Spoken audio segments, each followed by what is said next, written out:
कैसे कांग को एक इंजेक्शन सीरम लगाने से वह ठीक हो जाता है और पहले से कई ज्यादा ताकतवर भी हो जाता है। कहानी एक रहस्यमयी दुनिया से शुरू होती है जो धरती की सतह से हजारों मील नीचे है। यहाँ आसमान से लेकर गहरे पानी तक हर जगह खतरनाक जीवों का राज है। इसी दुनिया का रक्षक किंग कॉन्ग एक छोटे बंदर के साथ झील के किनारे आता है, लेकिन उसे बिल्कुल भी अंदाजा नहीं होता कि उसके लिए एक जाल तैयार किया गया है। छोटे बंदर को अचानक झील के अंदर छिपे एक बड़े खतरे का एहसास हो जाता है। फिर भी वह जानबूझकर कॉन्ग को पानी में जाने के लिए उकसाता है, लेकिन उसकी चाल कॉन्ग से छिप नहीं पाती। कॉन्ग सिर्फ हवा में गंध सूंघता है और तुरंत समझ जाता है कि आज उसे अच्छा शिकार मिलने वाला है। बिना कुछ बोले कॉन्ग झील में उतर जाता है और आराम से नहाने लगता है। उधर छोटा बंदर डर जाता है कि कहीं उसकी चाल पकड़ी न जाए, इसलिए वह पानी पीने का नाटक करने लगता है। तभी एक अजीब जीव बहुत तेजी से उनकी तरफ आने लगता है। नहाते समय कॉन्ग को भी खतरे का एहसास हो जाता है। जैसे ही वह पीछे मुड़कर देखता है, एक विशाल ड्रैगन अपने बड़े जबड़े खोलकर उस पर हमला कर देता है। यह देखकर छोटे बंदर को लगता है कि उसका प्लान सफल हो गया है और वह तुरंत अपनी जान बचाकर किनारे की तरफ भाग जाता है। कॉन्ग ने जमीन पर हर तरह की लड़ाई जीती थी, लेकिन पानी में वह पहली बार इतने खतरनाक दुश्मन से लड़ रहा था। जैसे ही वह ड्रैगन की चाल समझने की कोशिश करता है, ड्रैगन उसे खींचकर झील की गहराई में ले जाता है, लेकिन उसे नहीं पता था कि गुस्से में कॉन्ग कितना खतरनाक हो जाता है। उधर छोटे बंदर को लगता है कि अब वह हमेशा के लिए कॉन्ग से छुटकारा पा चुका है, लेकिन अगले ही पल किंग कॉन्ग का विशाल हथियार उसके सामने आकर गिरता है। इससे पहले कि वह कुछ समझ पाता, कॉन्ग ड्रैगन का कटा हुआ सिर उसके सामने फेंक देता है। यह देखकर छोटा बंदर सोचता है कि अब कॉन्ग उसे बुरी तरह मारेगा, लेकिन कॉन्ग कुछ नहीं करता। वह बस अपनी कुल्हाड़ी उठाता है और उसे आगे चलने का इशारा करता है। असल में छोटे बंदर को नहीं पता था कि किंग कॉन्ग हजारों सालों से इस दुनिया में अकेला घूम रहा था और अपने जैसे किसी साथी की तलाश कर रहा था। वह हर दिन भूखा रहता था। इस दुनिया के खतरनाक भेड़िए अक्सर उसका पीछा करते और उसे परेशान करते थे। जब सैकड़ों भेड़िए उसके पीछे पड़ जाते तो वह किसी तरह कूदकर बच निकलता, लेकिन इस बार भेड़ियों ने उसका पीछा छोड़ने का नाम नहीं लिया। वे लगातार उसे घेरने की कोशिश करते रहे। आखिर में जब वह एक गहरी खाई के पास पहुंच गया और भागने का कोई रास्ता नहीं बचा, तो उसे मुड़कर लड़ना पड़ा। भेड़ियों को लगा कि इस बार शिकार आसान होगा, लेकिन उन्हें नहीं पता था कि कॉन्ग पहले से ही जाल बिछाकर बैठा था। जैसे ही एक भेड़िया छलांग लगाता है, जाल चालू हो जाता है और वह तुरंत उसमें फंस जाता है। गड्ढे में गिरते ही लकड़ी के नुकीले भाले उसके आर पार हो जाते हैं। मौका मिलते ही कॉन्ग एक बड़ा पेड़ का तना उठाता है और गड्ढे में फेंक देता है। जैसे जैसे जाल चलते हैं, पहाड़ से बड़े बड़े पत्थर लुढ़क कर नीचे आने लगते हैं और भाग रहे भेड़ियों को फंसाने लगते हैं। लेकिन जब धुआं हटता है, तब भी कुछ भेड़िए लड़ाई छोड़ने को तैयार नहीं होते। गुस्से में किंग कॉन्ग एक मरे हुए भेड़िए को उठाता है और अपनी ताकत दिखाते हुए उसे 2 टुकड़ों में फाड़ देता है। यह देखकर बाकी भेड़िए डर जाते हैं और दुम दबाकर भाग जाते हैं। शिकार मिलने के बाद भी किंग कॉन्ग खुश नहीं था, क्योंकि उसके मुंह का एक सड़ा हुआ दांत उसे बहुत दर्द दे रहा था। इसी बीच पास में छिपी एक छिपकली मौका देकर मांस का एक टुकड़ा उठाती है और भागने लगती है। कॉन्ग उसे पकड़ने के लिए झपटता है, लेकिन तभी उसका ध्यान दूर से आती एक आवाज पर जाता है। घाटी से आती उस दहाड़ को सुनकर उसे लगता है कि शायद उसका कोई अपना उसे बुला रहा है। वह तुरंत उस तरफ दौड़ पड़ता है, लेकिन वहां पहुंचने पर उसे सिर्फ एक अजीब मेंढक मिलता है जो बिल्कुल उसकी तरह आवाज निकाल रहा था। सालों तक भटकने के बाद भी वह अकेला ही रह गया था और यही अकेलापन उसे अंदर से तोड़ रहा था। आखिरकार दांत का दर्द इतना बढ़ गया कि उसे इंसानों से मदद मांगनी पड़ी, चाहे वह ऐसा नहीं चाहता था। फिर भी वह इंसानों की दुनिया में आ गया। वहां पहुंचते ही किंग कॉन्ग एक पहाड़ी पर गिर पड़ा और मदद का इंतजार करने लगा। किस्मत से वैज्ञानिकों की नजर उस पर पड़ गई, लेकिन डर की वजह से इंसानों ने अपनी सुरक्षा के लिए उसे एनेस्थीसिया की भारी डोज दे दी, जिससे वह वहीं बेहोश हो गया। इसके बाद उन्होंने शहर के सबसे मशहूर डेंटिस्ट को बुलाया। बिना समय गंवाए डेंटिस्ट ने सड़े हुए दांत को निकालने के लिए उस पर मजबूत स्टील का तार कसकर बांध दिया। तभी कॉन्ग के मुंह से बहुत बुरी बदबू निकलने लगी। सारी तैयारी पूरी होने के बाद जैसे ही स्पेसक्राफ्ट ने उड़ान भरी, तेज झटके से किंग कॉन्ग का बड़ा सड़ा हुआ दांत बाहर निकल गया। जब किंग कॉन्ग की आंख खुली तो उसने देखा कि उसका पुराना दांत निकालकर उसकी जगह मजबूत टाइटेनियम का दांत लगा दिया गया है। नया दांत लगते ही उसे अपने अंदर जबरदस्त ताकत महसूस हुई। उसे लगा कि अब वह किसी को भी हरा सकता है। तभी अचानक किंग कॉन्ग की दुनिया से लैब में एक इमरजेंसी सिग्नल आया। यह देखकर सभी हैरान रह गए। सच्चाई पता करने के लिए साइंटिस्ट्स ने तुरंत एक रेस्क्यू टीम तैयार की और मिशन शुरू कर दिया। वे किंग कॉन्ग के साथ पोर्टल में कूद गए, जो सीधे उसकी दुनिया में जाता था। जैसे ही वे आगे बढ़े, उनका स्पेसक्राफ्ट तेजी से नीचे की तरफ खींचने लगा और कुछ ही देर में वे उस रहस्यमयी दुनिया में पहुंच गए। घर पहुंचते ही किंग कॉन्ग ने देखा कि उसका खाना चोरी हो चुका था। उसने तुरंत अपनी कुल्हाड़ी उठाई और सीधे एक ऊंची चट्टान पर चढ़ गया। वहां उसने एक गहरी दरार के अंदर से हल्की नीली रोशनी निकलती देखी। यह देखकर उसका ध्यान उसी तरफ चला गया। सच जानने के लिए वह बिना सोचे उस गहरी दरार में कूद गया। पूरा अंधेरा था, लेकिन उसकी कुल्हाड़ी अपने आप चमकने लगी। रोशनी फैलते ही उसने चारों तरफ अजीब चमकते पत्थर देखे जो रोशनी पड़ते ही चमकने लगे। अचानक दूर से एक डरावनी दहाड़ सुनाई दी। उस आवाज का पीछा करते हुए वह झरने के दूसरी तरफ पहुंचा, जहां उसे एक नई छिपी हुई दुनिया दिखाई दी। धीरे धीरे आगे बढ़ते हुए उसे एक अजीब गंध महसूस हुई जो उसे अपनी तरफ खींच रही थी। तभी उसके सामने एक बहुत बड़ा और खतरनाक साया दिखाई दिया। उसे देखते ही किंग कॉन्ग ने अपनी कुल्हाड़ी उठा ली और लड़ाई के लिए तैयार हो गया। लेकिन जैसे जैसे दोनों एक दूसरे के पास आए, वह बड़ा साया छोटा होता गया। जब वह बिल्कुल सामने आया तो सच्चाई कुछ और ही निकली। वह कोई राक्षस नहीं था, बल्कि पीले बालों वाला एक छोटा और मासूम बंदर था। उसे देखकर किंग कॉन्ग भी हैरान रह गया। हजारों सालों में पहली बार अपने जैसा किसी को देखकर किंग कॉन्ग ने तुरंत सिर झुका दिया और अपना हथियार नीचे रख दिया। फिर उसने दोस्ती के लिए अपना हाथ आगे बढ़ाया। उसे लगा कि छोटा बंदर भी उसे देखकर खुश होगा, लेकिन अचानक छोटे बंदर ने उसे जोर से काट लिया। इतनी मुश्किल से अपने जैसा कोई मिलने के बाद किंग कॉन्ग उसे इतनी आसानी से जाने नहीं देना चाहता था, इसलिए वह उसके पीछे भागा। लेकिन तभी उसके पीछे एक डरावनी परछाई आकर खड़ी हो गई। किंग कॉन्ग बुरी तरह चौंक गया, क्योंकि उसने पहले कभी अपने जितना बड़ा गंजा गोरिल्ला नहीं देखा था। जैसे ही किंग कॉन्ग उसकी तरफ बढ़ा, पीछे से लंबे हाथों वाले दो गोरिल्ला आए और उसे जोर से जमीन पर पटक दिया। गंजे गोरिल्ला के चेहरे की मुस्कान देखकर साफ था कि वे लड़ने आए थे, इसलिए किंग कॉन्ग ने भी उन्हें खत्म करने का फैसला कर लिया। उसने तुरंत एक पत्थर उठाया और गोरिल्ला पर फेंक दिया। गुस्से में गंजा गोरिल्ला भी उस पर हमला करने दौड़ा, लेकिन किंग कॉन्ग ने चालाकी से उसे भी हरा दिया। कुछ ही देर में उसने सभी गोरिल्लाओं को जमीन पर गिरा दिया। यहाँ तक कि गंजा गोरिल्ला भी किंग कॉन्ग की कुल्हाड़ी के सामने टिक नहीं पाया और पीठ के बल गिर गया। जैसे ही किंग कॉन्ग अपना हथियार उठाने गया, छोटा पीला बंदर अचानक दौड़ कर आया और उसके चेहरे पर हमला करने की कोशिश करने लगा। ये देखकर किंग कॉन्ग ने उसे भी पकड़ लिया और उसी को हथियार बनाकर दूसरे गोरिल्लाओं की जबरदस्त पिटाई कर दी। वे जानते थे कि वे किंग कॉन्ग को नहीं हरा सकते, फिर भी एक एक करके उस पर हमला करते रहे। ये देखकर गंजा गोरिल्ला डर गया और तुरंत भागने लगा। किंग कॉन्ग ने पास पड़ा एक पत्थर उठाकर उसकी तरफ फेंका। पत्थर सीधे उसके सिर पर लगा। चोट लगने के बाद भी वह कुछ बड़बड़ाता हुआ बिना पीछे देखे भाग गया। इसके बाद किंग कॉन्ग ने पेड़ों के बीच छिपे छोटे बंदर को पकड़ लिया, उसे बाहर खींचा और जोर से जमीन पर पटक दिया। फिर उसने जमीन पर पड़े गंजे गोरिल्ला का चाकू उठाया और छोटे बंदर को इशारा किया कि वह उसे गोरिल्लाओं के ठिकाने तक ले जाए। बेचारा छोटा बंदर मजबूरी में आगे आगे चलने लगा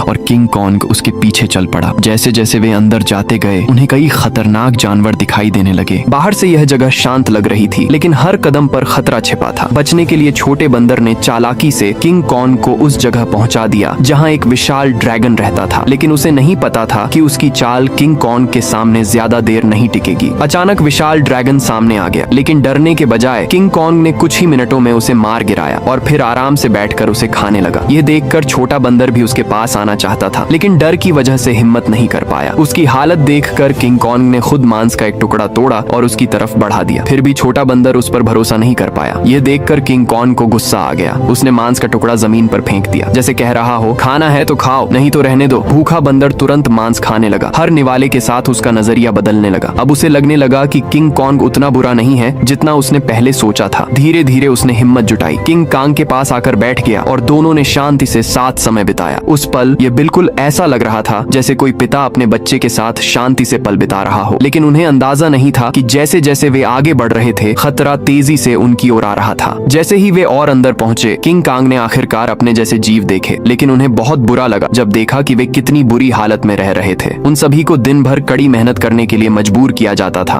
और उनकी जिंदगी नर्क से कम नहीं थी। इसी दौरान एक बूढ़े बंदर से गलती से एक पत्थर गिर गया, जिससे एक गोरिल्ला गुस्सा हो गया और उसने उसे बुरी तरह पीटा। यह देखकर किंग कॉन्ग खुद को रोक नहीं पाया। उसने अपनी कुल्हाड़ी जमीन पर दे मारी और बूढ़े बंदर को उठा लिया। तभी एक गार्ड गुस्से में किंग कॉन्ग की ओर दौड़ा और उसे दखल न देने की चेतावनी दी, लेकिन अगले ही पल किंग कॉन्ग की हिम्मत ने दूसरे बंदरों में उम्मीद जगा दी। भागा हुआ गंजा बंदर यह सब देख रहा था। वह तुरंत गया और यहाँ के राजा स्कार किंग को सब कुछ बता दिया। गोरिल्ला की बात सुनकर स्कार किंग का गुस्सा भड़क उठा। जैसे ही वह अपने सिंहासन से उठा, उसके रास्ते में आने वाला हर बंदर उसके सामने झुक गया, लेकिन किंग कॉन्ग बिना डरे अपनी जगह पर खड़ा रहा। स्कार किंग ने उसे ध्यान से देखा और कॉन्ग के मुंह में स्टील का दांत देखकर हंसा, लेकिन अगले ही पल अपना गुस्सा निकालने के लिए उसने एक बंदर को लात मारकर जलते हुए लावा में गिरा दिया। यह देखकर किंग कॉन्ग का गुस्सा चरम पर पहुंच गया। अपनी ताकत दिखाने के लिए स्कार किंग ने अपने कंधे से एक हथियार निकाला और किंग कॉन्ग को सबक सिखाने के लिए तैयार हो गया। कॉन्ग ने भी तुरंत अपनी कुल्हाड़ी उठा ली और उनके बीच जबरदस्त लड़ाई शुरू हो गई। अपने लंबे हथियार का फायदा उठाते हुए उसने अचानक हमला किया और किंग कॉन्ग एक पल के लिए भी खुद को संभाल नहीं पाया। स्कार किंग ने अपने हथियार पर लगे क्रिस्टल का इस्तेमाल करके कांग पर कई वार किए। गुस्से में आकर कांग उस पर झपटा। ताकत के मामले में वह किंग कॉन्ग का मुकाबला नहीं कर सकता था, इसलिए उसने दूरी बनाए रखी और लगातार हमला करके किंग कॉन्ग को धीरे धीरे पीछे हटने पर मजबूर कर दिया। इसी बीच किंग कॉन्ग के हाथ से उसकी कुल्हाड़ी भी छूटकर जमीन पर गिर गई। मौका पाकर उसने अपने हथियार से किंग कॉन्ग की गर्दन पकड़ ली और उसे काबू करने की कोशिश की। स्कार किंग को लगा कि वह लड़ाई जीत गया है, लेकिन किंग कॉन्ग ने अपनी पूरी ताकत लगाकर उसे उठाया और जोर से जमीन पर पटक दिया। किंग कॉन्ग ने उसे तुरंत काबू कर लिया। फिर स्कार किंग ने तय किया कि वह अपनी असली ताकत दिखाए बिना नहीं रुकेगा। जैसे ही उसके हथियार में लगा पत्थर चमकने लगा, गोरिल्लाओं ने अचानक पत्थर गिराकर लावा का रास्ता रोक दिया। ठीक उसी पल गुफा में छिपे एक डरावने राक्षस की आंखें दिखाई देने लगी। तपती हुई जमीन अचानक बर्फ में बदल गई और वह विशाल जीव टाइटन शिमो बाहर निकला, जिसने कभी पूरी दुनिया को बर्फ में कैद कर लिया था। स्कार किंग ने तुरंत उसे कॉन्ग पर हमला करने का आदेश दिया, लेकिन शिमो इस आदेश से खुश नहीं लग रहा था। जैसे ही उस पर दबाव बढ़ा, वह दर्द से तड़पने लगा और फुर्ती दिखाते हुए हमला करने पर मजबूर हो गया। किंग कॉन्ग तुरंत उछला और पहले हमले से खुद को बचाया। उसके बाद उसने अपनी कुल्हाड़ी सामने रखकर खुद को संभालने की कोशिश की, लेकिन शिमो की ताकत के आगे उसकी सारी कोशिशें कमजोर पड़ने लगी। उसकी आंखों के सामने ही उसके हाथ जमने और बर्फ में बदलने लगे। अचानक हुए हमले से उसका दाहिना हाथ बुरी तरह घायल हो गया और वह कमजोर पड़ने लगा। मौका देखकर स्कार किंग ने तुरंत उसे खत्म करने का आदेश दिया। जैसे ही अगला हमला होने वाला था, छोटे बंदर ने पीछे से एक सुरंग की ओर इशारा किया और उसे तुरंत भागने को कहा। उसी समय शिमो को फिर से हमला करने पर मजबूर किया गया। यह देखकर किंग कॉन्ग तुरंत मुड़ा और सुरंग के अंदर भागा, लेकिन सैकड़ों खतरनाक बंदर अभी भी उसके पीछे थे। अच्छी बात यह थी कि वह यहाँ कई सालों से रह रहा था, इसलिए कॉन्ग ने जंगल में कई जाल बिछाए थे, लेकिन बंदरों की संख्या इतनी ज्यादा थी कि उन्होंने जल्द ही घायल कॉन्ग को एक ऐसी जगह घेर लिया जहाँ से निकलने का कोई रास्ता नहीं था। अब उसके पास सिर्फ एक आखिरी जाल बचा था जिस पर वह भरोसा कर सकता था, लेकिन जो बंदर रास्ते भर जाल में फंसते आ रहे थे वे अचानक सतर्क हो गए। उन्होंने तुरंत जमीन पर पड़ी वह बेल देख ली जिससे जाल एक्टिवेट होना था। जब कॉन्ग ने देखा कि उसका प्लान फेल हो गया है तो उसे लगा कि उसका अंत पास है। ठीक उसी पल पहाड़ी के ऊपर लगा जाल अचानक एक्टिवेट हो गया और सैकड़ों टन भारी चट्टानें सीधे उन पर गिरी, जिससे वहां मौजूद सभी बंदर दब गए। फिर कॉन्ग ने देखा कि जाल एक्टिवेट करने वाला कोई और नहीं बल्कि वही बंदर था। अब कॉन्ग बुरी तरह घायल था और लड़ने की हालत में नहीं था, इसलिए वह छोटे बंदर की मदद से इंसानों के पास लौटने लगा, लेकिन उसे पता नहीं चला कि एक बंदर अभी भी बच गया था। इस बीच जो वैज्ञानिक कॉन्ग के साथ आए थे उन्होंने देखा कि उनका बेस पूरी तरह बर्बाद हो चुका था। तभी उनकी नजर एक चट्टान पर बने विशाल हाथ के निशान पर पड़ी। इससे उन्हें समझ आ गया कि इस दुनिया में कॉन्ग जैसे और भी बड़े जीव रहते हैं। कुछ ही देर बाद वे जंगल के बहुत अंदर पहुंच गए, जहां उन्हें एक छिपा हुआ डिवाइस मिला। जैसे ही लड़की ने उसे दबाया, कई जगहों से पानी निकलने लगा। वह पानी मिलकर एक तेज धारा बन गया और जंगल के और अंदर की तरफ बहने लगा। वैज्ञानिक उस धारा के पीछे पीछे चलते हुए एक रहस्यमयी जादुई दीवार तक पहुंचे। यह दीवार जंगल के अंदर एक छिपी हुई जगह पर थी। जैसे ही उन्होंने उस दीवार को छुआ, उसमें से नीली रोशनी फैल गई। यह देखकर उन्होंने तुरंत दीवार में एक छेद कर दिया। उसके बाद उनके सामने ऐसा नजारा आया जिसे देखकर वे हैरान रह गए। दीवार के पीछे एक बहुत खूबसूरत और रहस्यमयी दुनिया थी जिसके बारे में किसी ने कभी न सुना था और न ही देखा था। जैसे ही वैज्ञानिक उस दुनिया में पहुंचे, वहाँ के आदिवासी लोगों ने उन्हें चारों तरफ से घेर लिया। वे इंसानों जैसे दिखते थे, लेकिन उनका पहनावा बिल्कुल अलग था। उन्होंने वैज्ञानिकों को कोई नुकसान नहीं पहुंचाया और सीधे अपने कबीले में ले गए। वहाँ पहुंचकर वैज्ञानिकों को पता चला कि ये लोग हजारों सालों से जमीन के नीचे रह रहे हैं और उस पोर्टल की रक्षा कर रहे हैं जो सीधे ऊपर की दुनिया से जुड़ा है। स्कार किंग कई सालों से इस जगह को ढूंढ रहा था ताकि इस पोर्टल का इस्तेमाल करके इंसानों की दुनिया पर कब्जा कर सके। उसी समय इंसानों की गंध पाकर किंग कॉन्ग वैज्ञानिकों के पास पहुंच गया, लेकिन अदृश्य दीवार की वजह से वह अंदर की दुनिया को नहीं देख पाया। तब कबीले के लोगों ने जादुई दीवार में एक दरार बना दी। इससे कॉन्ग आसानी से अंदर आ गया और इंसानों तक पहुंच गया, लेकिन उन्हें यह नहीं पता था कि उनका पीछा कर रहा बंदर यह सब देख रहा था। जैसे ही किंग कॉन्ग इंसानों के पास पहुंचा, वह कमजोर होकर सीधे जमीन पर गिर पड़ा। वैज्ञानिकों ने देखा कि उसका हाथ बुरी तरह घायल था और वह कुछ भी करने की हालत में नहीं था। ये देखकर डॉक्टर ने तुरंत फैसला किया कि कॉन्ग का हाथ पूरी तरह बदलना पड़ेगा। तभी उन्हें मैकेनिकल आर्म का ख्याल आया। यही वह सुपर मैकेनिकल आर्म था जिसे इंसानों ने पहले कॉन्ग को और ताकतवर बनाने के लिए बनाया था। अच्छी बात यह थी कि यह गैजेट बर्बाद हो चुके बेस के नीचे बने अंडरग्राउंड मैकेनिकल स्टोर में सुरक्षित रखा हुआ था। जल्द ही डॉक्टर उसे बाहर लेकर आए और कॉन्ग के शरीर के ऊपर छोड़ दिया। फिर उस मशीन ने अपने आप उसके घायल हिस्से को पहचान लिया और उससे जुड़ने लगी। जैसे ही उस हाथ के अंदर की खास दवा कॉन्ग के शरीर में पहुंची, बेहोश कॉन्ग को ताकत की एक नई लहर महसूस हुई। उसके चेहरे की खुशी देखकर साफ पता चल रहा था कि वह अपने नए नए हथियार से बहुत खुश था, लेकिन तभी अचानक छोटा बंदर जंगल से दौड़ता हुआ बाहर आया। उसने कॉन्ग को बताया कि स्कार किंग को पोर्टल की जगह का पता चल गया है और वह शिमो के साथ मिलकर कबीले पर हमला करने वाला है। कॉन्ग अकेले स्कार किंग और शिमो का सामना नहीं कर सकता था, इसलिए उसके पास सिर्फ एक ही रास्ता बचा था। उसे इंसानों की दुनिया में जाकर गॉडजिला को जगाना था, जो कई सालों से सो रहा था। लेकिन उसे बिल्कुल भी अंदाजा नहीं था कि जिस गॉडजिला से वह मदद मांगने जा रहा है वही उसके लिए सबसे बड़ा खतरा बनने वाला है। अचानक पिरामिड के आसपास की जमीन जोर जोर से हिलने लगी और नीचे से एक मैकेनिकल हाथ बाहर निकला। यही वह जगह थी जहां से धरती तक जाने वाला पोर्टल खुलता था। कुछ ही देर बाद कॉन्ग पोर्टल से बाहर आ गया। कॉन्ग की मौजूदगी महसूस करते ही गॉडजिला अचानक जाग गया और बिना एक पल रुके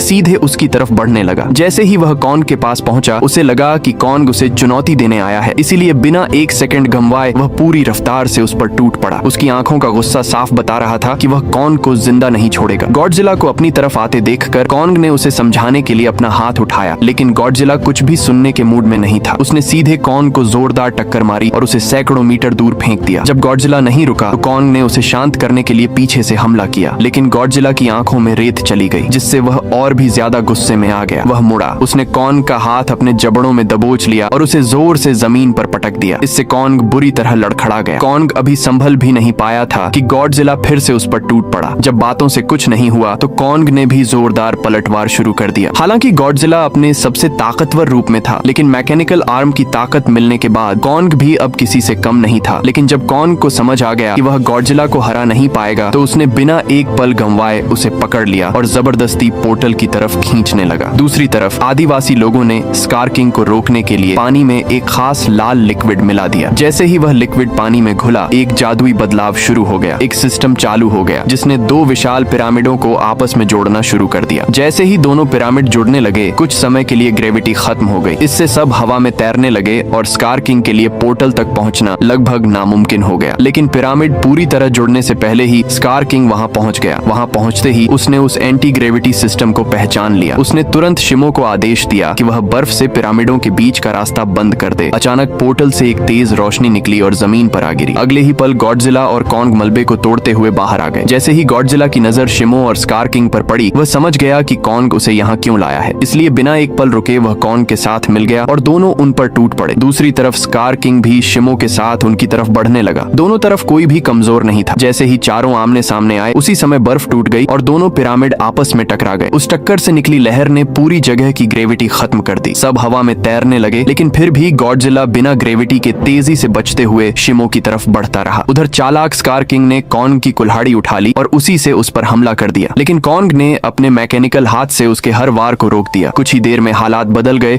और कॉन्ग स्कार किंग पर भारी पड़ने लगा, लेकिन दुश्मन ज्यादा थे, इसलिए पीछे से भी उस पर हमले होने लगे। यह देखकर छोटे बंदर ने पत्थर फेंक कर कॉन्ग की मदद करनी शुरू कर दी। फिर मौका मिलते ही शिमो ने गॉडजिला पर हमला किया और कुछ ही पलों में उसे पूरी तरह बर्फ में जमा दिया। लेकिन गॉडजिला भी कम नहीं था, उसने एक ही झटके में सारी बर्फ तोड़ दी। उसी समय एंटी ग्रेविटी सिस्टम बंद हो गया और ग्रेविटी वापस आ गई। मौका मिलते ही स्कार किंग कॉन्ग की पकड़ से छूटकर सीधे पोर्टल में कूद गया। उसे रोकने के लिए गॉडजिला और कॉन्ग भी उसके पीछे पोर्टल में कूद गए, लेकिन इस भागदौड़ में कॉन्ग अपनी कुल्हाड़ी वहीं छोड़ गया। दूसरी तरफ इंसानों को बिल्कुल भी अंदाजा नहीं था कि कितना बड़ा खतरा आने वाला है। अचानक समुद्र की लहरें बर्फ के पहाड़ों में बदल गईं। अगले ही पल स्कार किंग शिमो के साथ धरती पर आ गया। खुला आसमान और नीचे इंसानों को देखकर उसने जोर से दहाड़ लगाई। उसे लगा कि अब पूरी दुनिया पर राज करने का समय आ गया है। उसने शिमो को आसमान जमाने का आदेश दिया। शिमो ऐसा नहीं करना चाहता था, लेकिन मजबूरी में उसने हर तरफ बर्फ की बारिश शुरू कर दी। सबकी आंखों के सामने इमारतें जमने लगीं और फिर टूटकर गिरने लगीं। जब स्कार किंग को लगा कि अब उसे कोई नहीं रोक सकता, तभी कॉन्ग ने उसे एक जोरदार मुक्का मारा। उस एक मुक्के से उसका 3 टन वजनी दांत जमीन पर गिर पड़ा। गुस्से में स्कार किंग ने कॉन्ग पर हमला करने का आदेश दिया, लेकिन उसी समय गॉडजिला वहां पहुंच गया और उसने शिमो को रोक लिया। अब शिमो की मदद के बिना स्कार किंग ज्यादा देर तक नहीं टिक सकता था, इसलिए उसने एक बहुत बड़ी इमारत उठाई और कॉन्ग की तरफ फेंक दी, लेकिन उससे कॉन्ग को ज्यादा नुकसान नहीं हुआ। तभी अचानक शिमो पीछे से आया और कॉन्ग के मैकेनिकल हाथ पर हमला कर दिया। शिमो ने उसका हाथ फिर से बर्फ में जमाना शुरू कर दिया। यह देखकर स्कार किंग को लगा कि अब उसकी जीत पक्की है, लेकिन उसने अपने पीछे खड़े गुस्से से भरे गॉडजिला पर ध्यान ही नहीं दिया। गॉडजिला ने तुरंत अपनी पूरी ताकत जगा दी और उसका शरीर बैंगनी रोशनी से चमकने लगा। अगले ही पल उसने स्कार किंग पर सीधा और जोरदार हमला किया, लेकिन स्कार किंग किसी तरह बच निकला। उसने अपने हथियार से पलटवार करने की कोशिश की, लेकिन गॉडजिला ने उसका हथियार पकड़ लिया और एक ही झटके में उसे 2 टुकड़ों में तोड़ दिया। इससे शिमो को कंट्रोल करने वाला क्रिस्टल नीचे गिर गया। स्कार किंग उसे उठाने के लिए दौड़ा, लेकिन गॉडजिला ने उसे कोई मौका नहीं दिया। अब पूरी लड़ाई उसी क्रिस्टल पर टिकी थी। जिसके हाथ में वह क्रिस्टल होता, जीत उसी की होती।